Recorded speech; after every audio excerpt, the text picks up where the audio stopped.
তৃতীয় শ্রেণীর গণিত বইয়ের আজকের ভিডিওতে আমরা 42 পৃষ্ঠা নিয়ে আলোচনা করব। তো 42 পৃষ্ঠা হচ্ছে নতুন একটা অধ্যায় যেখানে আমরা গুণ করা শিখব। তো এখানে দেখো লেখা আছে গুণ। তো এই গুণ করার যে প্রতীক বা চিহ্ন সেটা হচ্ছে যে এরকম একটা ক্রস চিহ্ন, এই যে এই ধরনের, এটা এই চিহ্ন দিয়ে গুণ বোঝায়।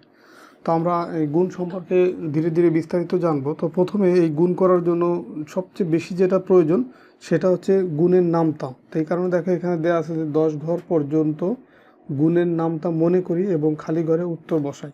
তো এখানে দেখো একটা চার্ট বা টেবিল দেওয়া আছে, এখানে গুণের নামতাগুলো সুন্দর করে দেওয়া আছে। যেমন এইদিকে 1 2 3 কিছু সংখ্যা লেখা আছে 10 পর্যন্ত, আবার এইখানে এইদিকেও 1 থেকে 10 পর্যন্ত সংখ্যা লেখা আছে। তো এই দেখো এই প্রথম হচ্ছে একের নামটা যদি পড়ি, 1 অক্ষে 1, 2 অক্ষে 2, 3 আর 1, 3 অক্ষে 3, 4 আর 1, 4 অক্ষে 4, এটা দেওয়া আছে।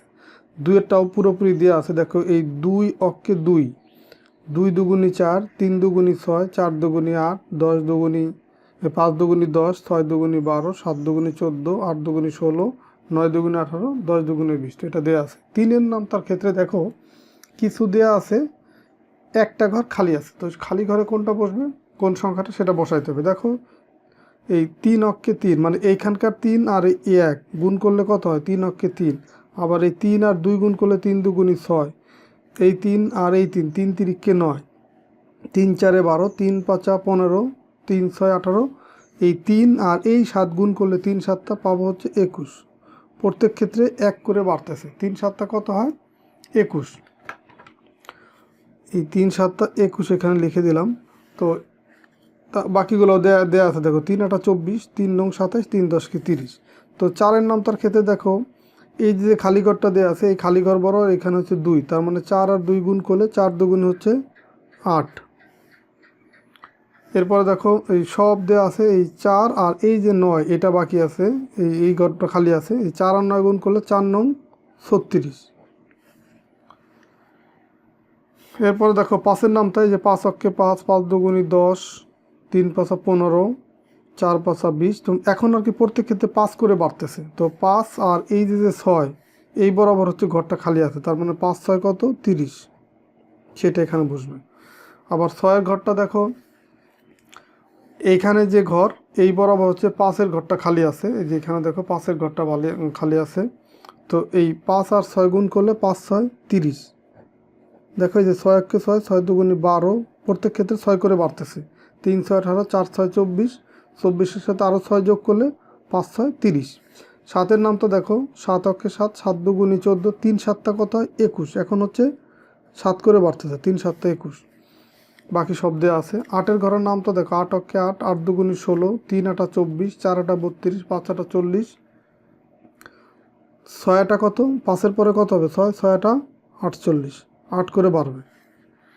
9-এর নামটা দেখো এই 9 অক্ষে 9, 9 দুগুণে 18, 3 9 27, 4 9 36, 5 9 45, 6 9 54, 7 9 63, 8 9 72, 9 9 81, 9 করে কিন্তু এখন বাড়তেছে 81।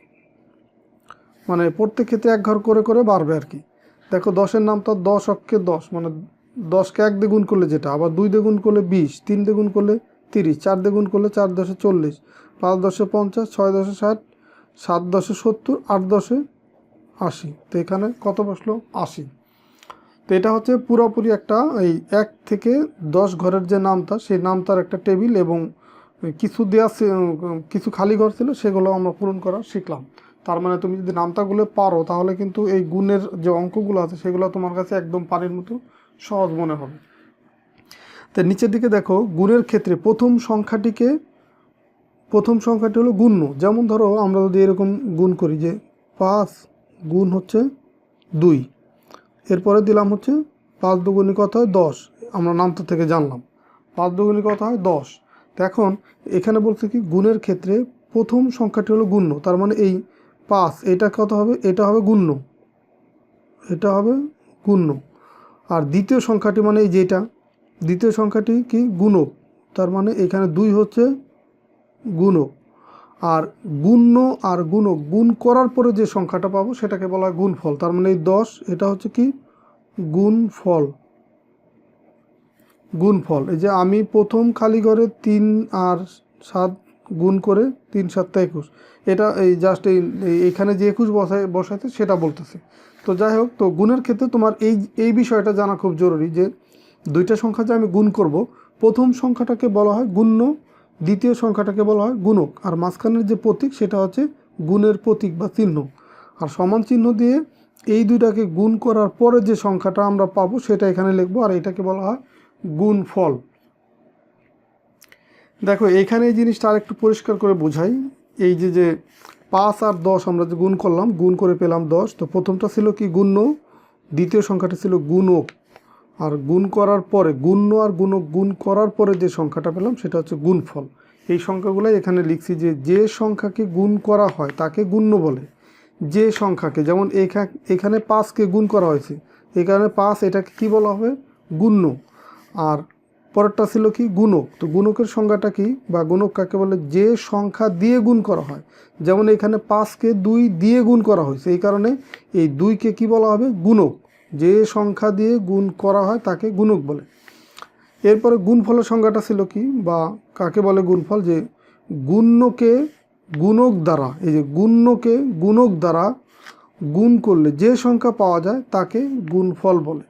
আর এই গুণ্য, গুণক এবং গুণফল এগুলোর ভিতরে সবচাইতে বড় হয় গুণফলটা। মানে এই তিনটার ভিতরে গুণফলটা সবচেয়ে বড় হয়। মানে এখানে যে সংখ্যাই হোক বা এখানে যে সংখ্যাই থাক, এই দুটাকে গুণ করার পরে আমরা পরের যে সংখ্যাটা পাবো গুণফল, সেটা সবসময় গুণ্য অথবা গুণক থেকে বড় হয়। তো এটা তোমাদের অনেক সময় বহু নির্বাচনী প্রশ্ন হিসেবে এই টাইপের প্রশ্ন আসতে পারে। তো এই ছিল তোমাদের এই 42 পৃষ্ঠার যে আলোচনা গুণ সম্পর্কে, সেটা তো আমরা পরের ভিডিওতে 43 পৃষ্ঠা নিয়ে আলোচনা করব। আল্লাহ হাফেজ।